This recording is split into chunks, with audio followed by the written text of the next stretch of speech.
بسم الله الرحمن الرحيم. يا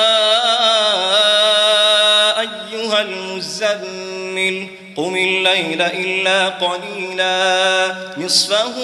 أو انقص منه قليلا أو زد عليه ورتل القرآن ترتيلا إنا سنلقي عليك قولا ثقيلا إن ناشئة الليل هي أشد وطئا وأقوم قيلا إن لك في النهار سبحا طويلا واذكر اسم ربك وتبتل إليه تبتيلا رب المشرق والمغرب لا إله إلا هو فاتخذه وكيلا واصبر على ما يقولون واهجرهم هجرا جميلا وذرني والمكذبين أولي النعمة ومهلهم قليلا إن لدينا أنكالا وجحيما وطعاما ذا غصة وعذابا أليما يوم ترجف الأرض والجبال وكانت الجبال كثيبا مهيلا إنا أرسلنا إليكم رسولا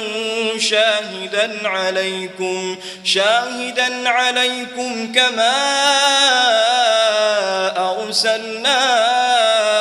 إلى فرعون رسولا فعصى فرعون الرسول فأخذناه أخذا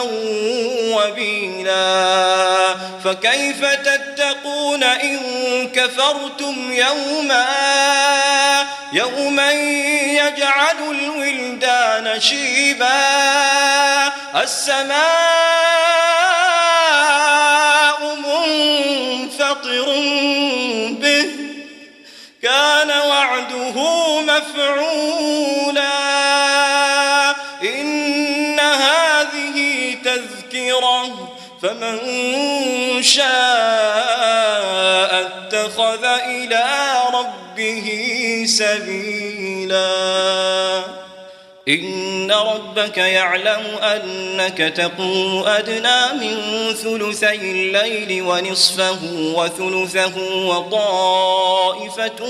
من الذين معك والله يقدر الليل والنهار علم أن لن تحصوه فتاب عليكم فاقرؤوا ما تيسر من القرآن علم أن سيكون منكم مرضى وآخرون يضربون في الأرض يبتغون من فضل الله وآخرون يقاتلون في سبيل الله فاقرؤوا ما تيسر منه وأقيموا الصلاة وآتوا الزكاة وأقرضوا الله قرضا حسنا وما تقدموا لأنفسكم من خير تجدوه عند الله هو خيرا وأعظم أجرا واستغفروا الله إن الله غفور رحيم